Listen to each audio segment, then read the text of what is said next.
And I mean, I'm throwing so much shade right now, but if I see another freaking black bear shower curtain, when someone's looking at a short-term rental, what should they be thinking in terms of like, should they take it turnkey? Yeah. I think buying it turnkey, builder furnished, is not the smartest way to do it. A lot of cleaners will not touch duvets.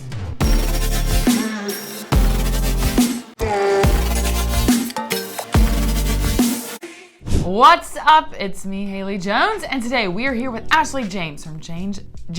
Gosh, I can't talk to James. Oh, this is starting out so good. Anyways, okay, Ashley is literally a miracle worker. Okay, we're gonna get into that. I have personal experience with her miracle workings, seriously. But anyways, before we get into all that, as we do, we're gonna do some rapid fire to get to know Ashley a little bit better. Are you ready? I'm ready. Let's Okay, do it. since you're a stager, we're gonna do some staging themed questions. Okay, so decorative pillow or a plush blanket? Decorative pillow, all day. A landscape scene or like florals?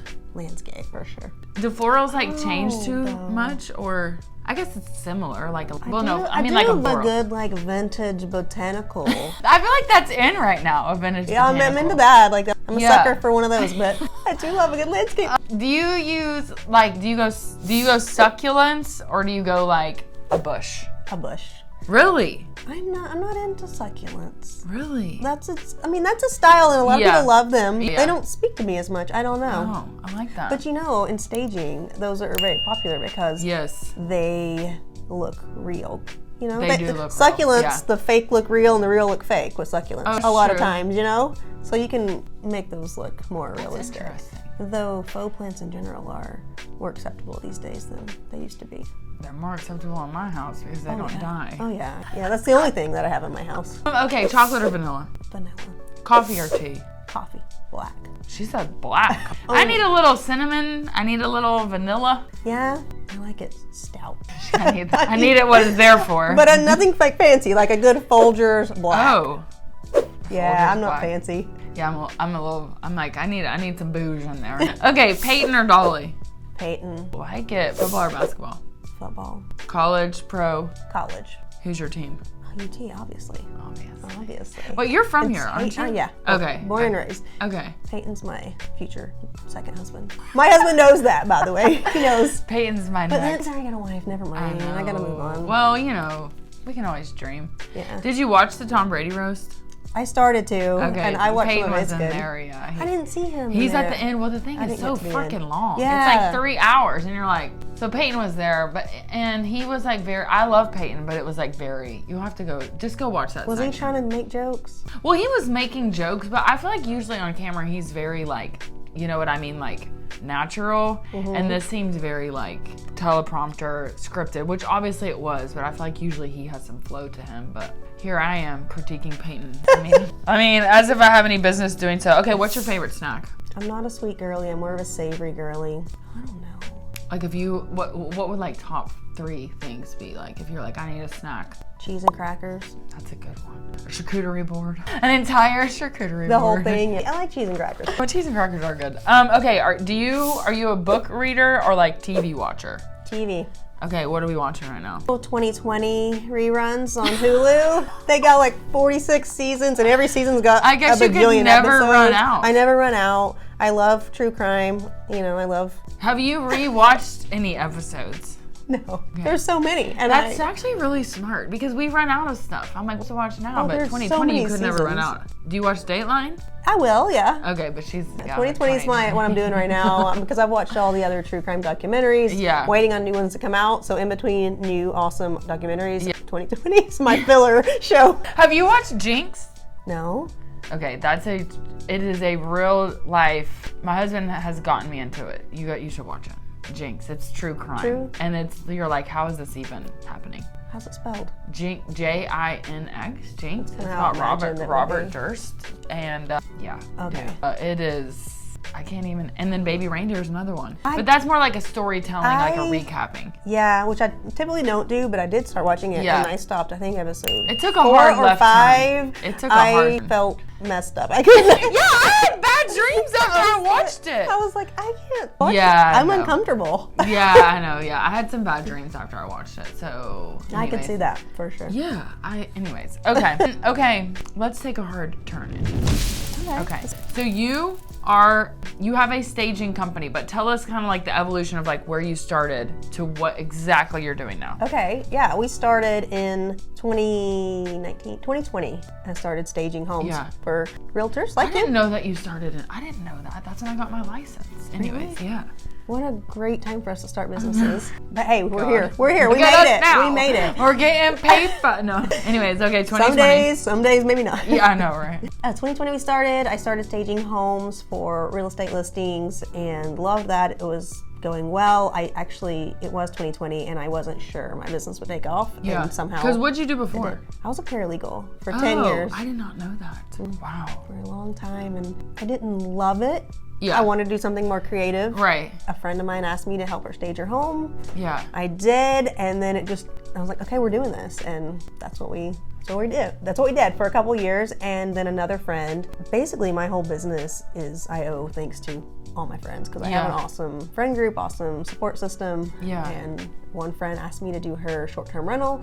I did that, and then I quickly started taking classes, getting certified in that because I loved that, and got referrals one after another, and now I solely do short-term rentals. Okay. Do most of your so for context, we're obviously in East Tennessee, so we have a huge short-term rental market in the mountains, right? So is most of your business in the mountains, or do you do a lot, like, are you all over? Kind of where are most of your clients? Most of them are the mountains. Most of them are cabins. We do, I would say, 80-90% of our business is in the mountains. Yeah. And cabins. We've done a few in Alcoa, like Spring Brick area. It's close to the airport. Right. So we've done a few there. We just finished one in Louisville. It's also close to the airport, so we just did that one. We love doing those, but the majority of our stuff is cabins. Yeah. So when it comes to doing like staging a cabin or any short-term rental, like when you see, well, first of all, I have so many thoughts going through my head, but I did want to ask you specifically about decorating with black bears. We don't do black bears. And I mean, I'm throwing so much shade right now, but if I see another freaking black bear shower curtain. When you're like showing those or looking at them, you're seeing tons of black bears. Yes, all the time. Knobs and shower knobs, hooks even. shower curtains, throws. Even the hooks for the shower curtains. Hooks. Yeah, and then I saw hardware. Oh, yeah. Like Black Bear kitchen hardware. And what's funny is I've had clients who they want to buy a short-term rental, but like they're not from around here, and they're like, why are there black bears? And I'm like, this is a great question. I could explain to you that it's like an important animal in this area, but like it should not be used to decorate with. No. Usually, I would say every client we've ever had said, no black bears, please. I'm like, not a problem. Not a problem. But a lot of them will buy already furnished cabins, and they want me to get rid of all the black bears. Right. So yeah. We do a lot. But you know what really gets me is the moose stuff. We don't even have moose. But I'll see moose stuff in there. Yeah, that's not for here. No. Yeah, that's weird. Yeah, I don't get that. Those are weird to me. So do you prefer, or do you have a preference around like, okay, let's just start from the beginning. If someone's shopping for a short-term rental in general, and you're thinking about the marketability of it, because obviously like you could run the numbers of like what it's currently doing. But I noticed like on your website you talk about like AirDNA, which is where you can get projections and all that. So when someone's looking at a short-term rental, what should they be thinking in terms of like, should they take it turnkey? From a design perspective is what I mean. Should they take it turnkey, or do they need to be thinking like, we need to rip this all apart? Or can you look at a listing and be like, if this were decorated a different way, we could up the value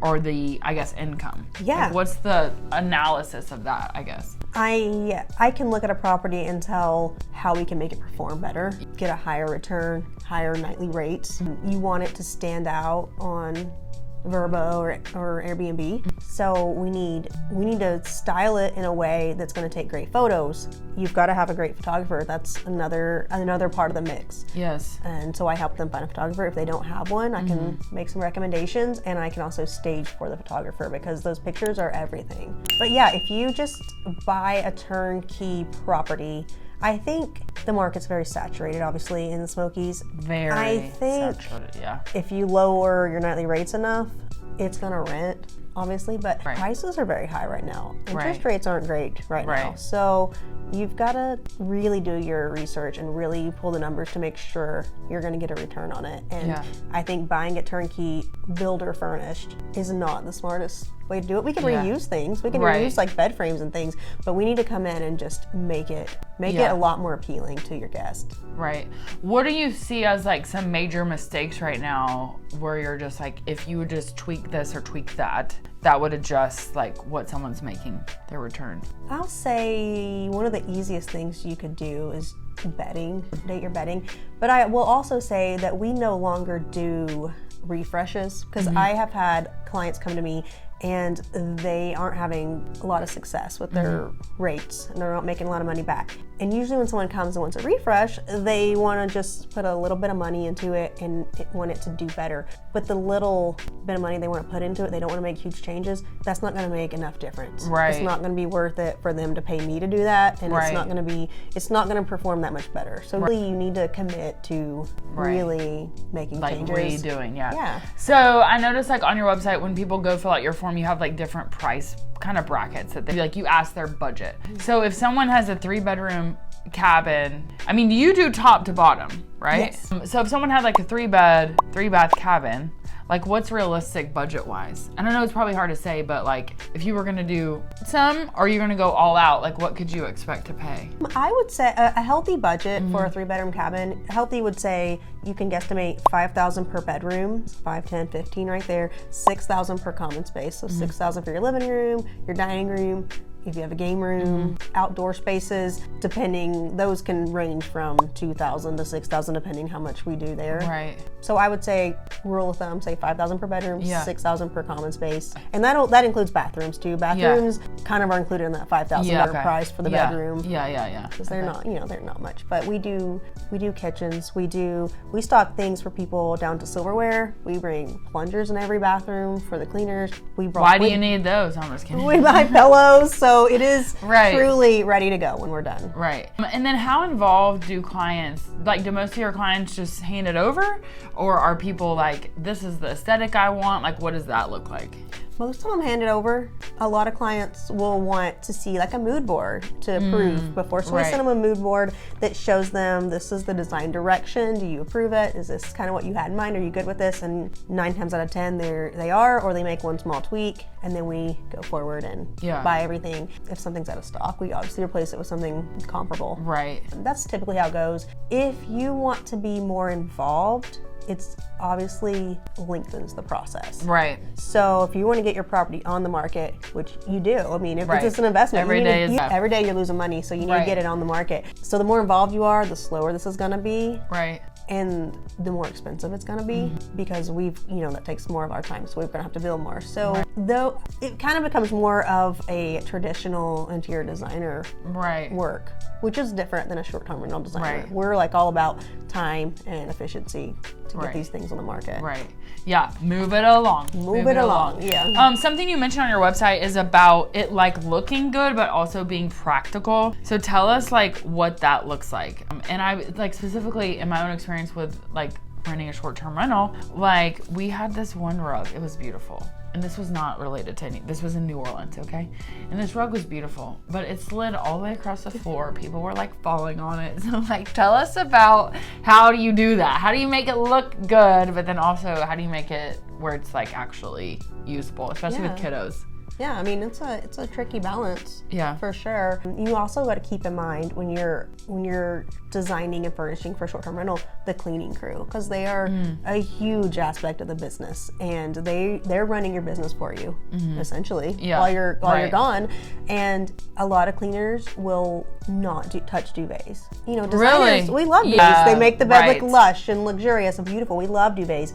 But if your cleaner is not going to take care of your duvets and they're not going to 'cause wash it's a them pain regularly because they're a pain and they're trying to turn them over quick. So we have to adapt and we have to provide lightweight quilts that they can wash and dry on site. Right. And then extra throw blankets, things like that. And when it comes to rugs, like you said, we put rug tape down on all of our rugs because we realize that's an issue. What are some other things that we have to kind of adapt for? I mean, I would think like also too, just overall like use of space, like especially common spaces. If someone's gonna turn it into like, do you do a lot of like beds? What is it? You know what I mean? A bed where it's like a trundle. Yeah, a trundle or like a sofa bed, like a couch to a bed. I don't like to do those. A lot of investors, they want the sofa bed because they want those extra 2 heads in bed. Right. But again, that's one of those things that we will do those. We understand the importance of heads in beds, but they have to know going in that a lot of times cleaners don't maintain those. Oh yeah. Like people pull them out and there's dirty socks stuck in there. Oh yeah. So that's just one of those things that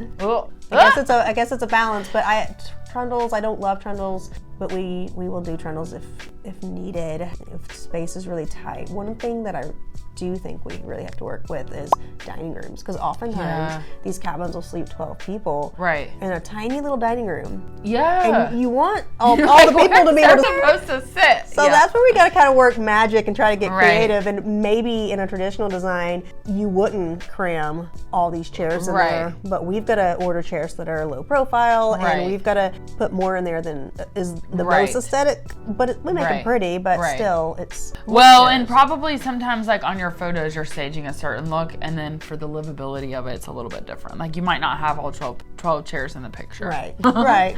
Like just, you're not gonna have all that. And then what about like, what makes for a good game room? Oh, in the Smokies, there are killer game rooms. I know in other markets, they don't have as many things that are expected. I feel like here, things are expected. Like you better have a pool table. You better have whatever. Arcades, you know what I'm saying? You gotta have arcades. Right. But I think they look so bad. Like, how do you, I hate how they picture. I think they look cheap. Arcades? Yeah. I think the whole thing looks cheap for the most part. Maybe I'm just seeing bad pictures, okay? I think they look cheap when you use like small like game room art, like from Hobby Lobby, like the little ones that aren't big enough for the wall. Right. And yeah. they're just like randomly placed on the wall. Yeah, that makes sense. It's like oh, this is cute because it's a game room, but actually, if you would have, okay, that makes sense. This is why you do what you do. You're like, yes, Haley.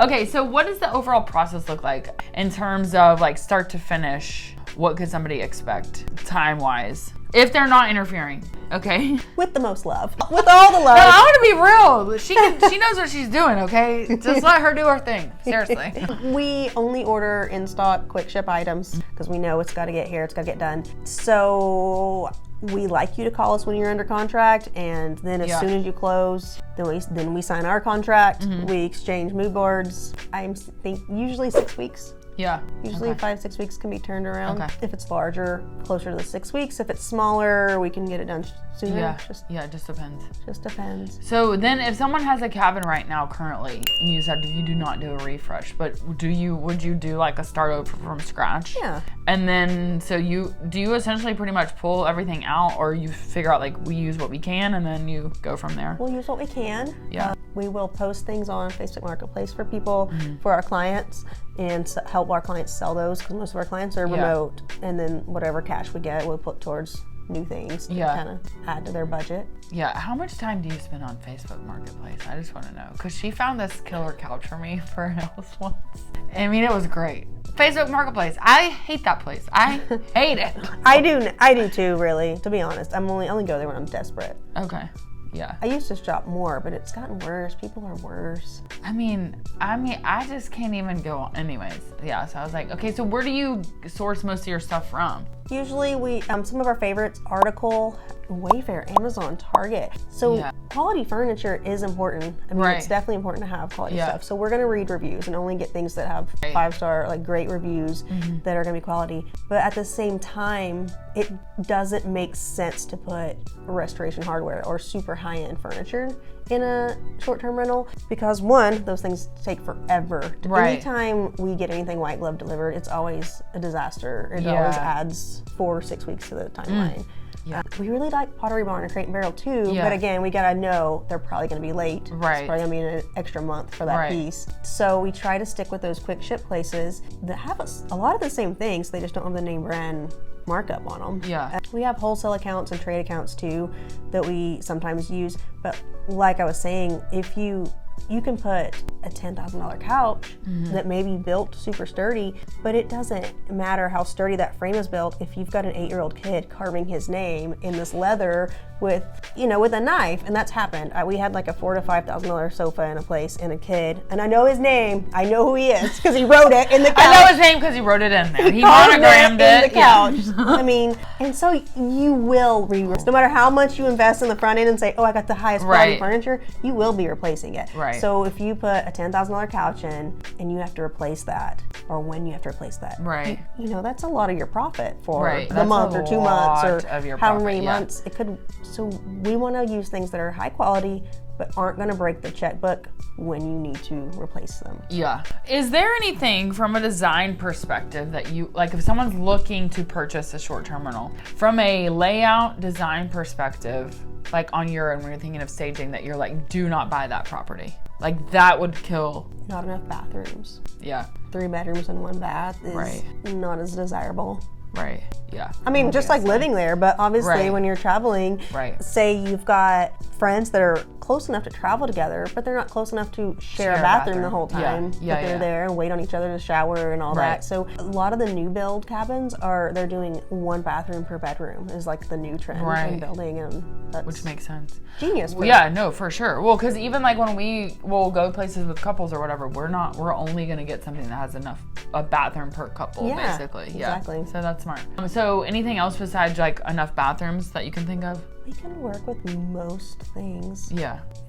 If we've got the budget to do it and in the time, we can work with most things. I'm drawing a blank. Yeah. Who is not a good client for what you do? Like who's your ideal client, I guess, more so than like necessarily who's not a good client? Because I think that obviously it has to be someone that sees the value, right? In what you're doing. Yeah, for sure. But is there anything where you're just like, we aren't for you? Someone who wants to be extremely involved in every step of the way. Because we're probably not gonna. They're too invested on a personal level in almost like they're designing for their personal home. Yeah, right. And so having a short-term rental designer is probably not a good fit. Right. Either they need to hire a traditional designer that does work with them on every little decision, which is going to cost a lot more, and like I said, take a lot longer. So it has to be someone who understands the reason for hiring a short-term rental specialist, the reason for hiring someone that does that every day and can make decisions on their behalf. So that's probably the least ideal client. Right. Yeah. Well, and it's okay. I mean, some people just aren't a fit, but I think like would you say like your whole vision and mission for people is like the bottom to make them dollar. more money. So they have to trust us. They have to trust me that I'm here to make you more money. If I don't help you in that way, then you're not going to refer me, and I'm not going to get my business. I'm your kind of your business partner in getting this set up. I know you've got to trust me. You don't know me.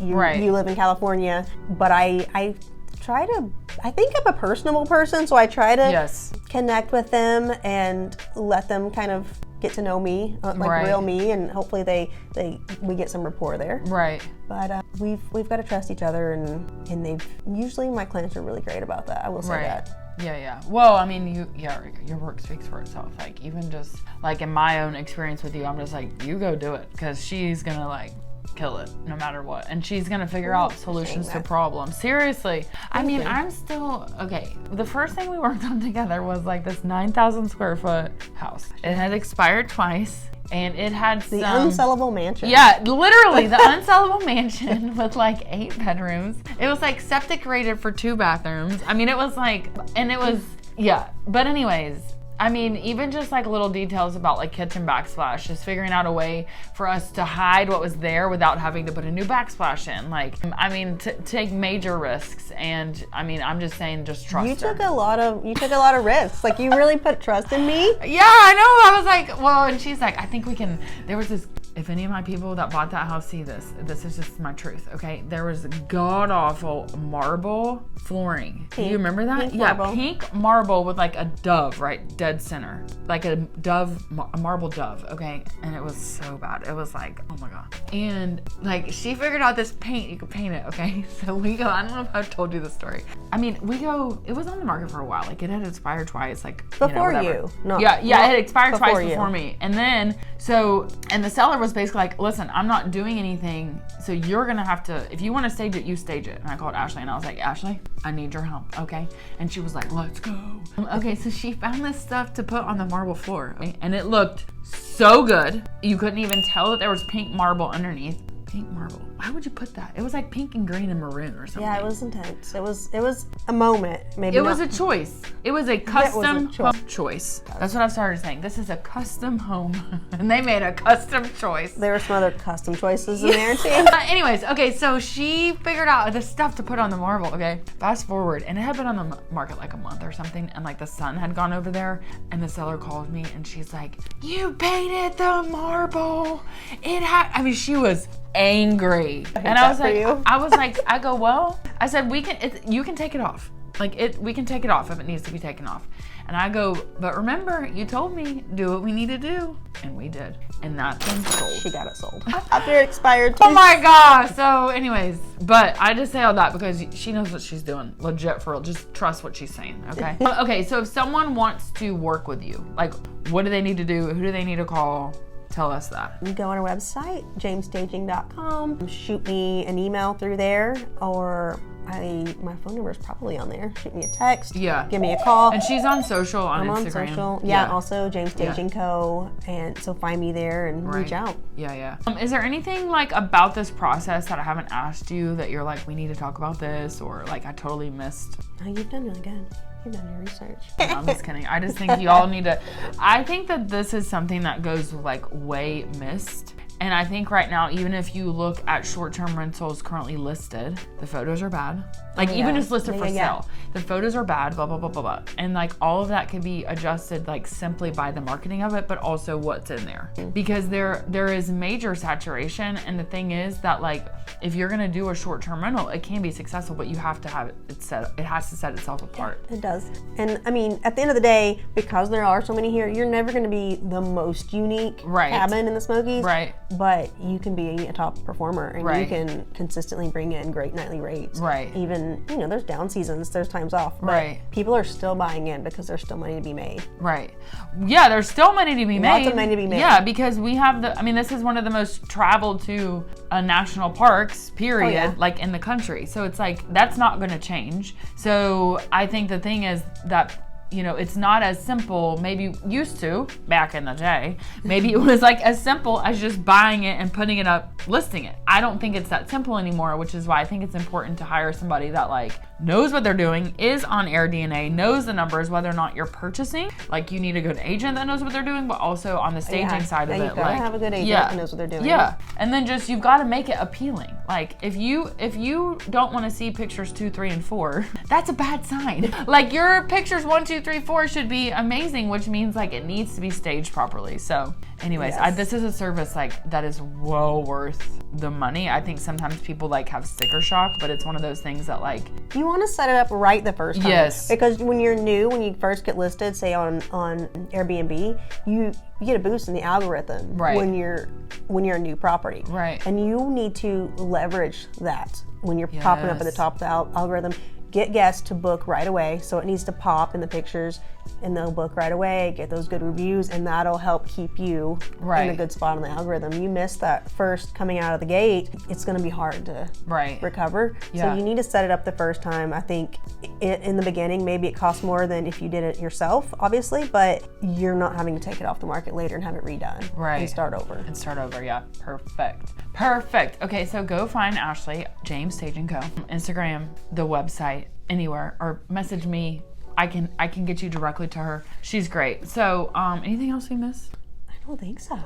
It's been fun. I just want to say make the investment, okay? I'm very passionate about this because it works. Anyways, I'm selfishly sad, okay, that you're only doing short-term rental because she's an amazing stager. But anyways, Listen, it's a very smart business move because it's really needed. No more black bears.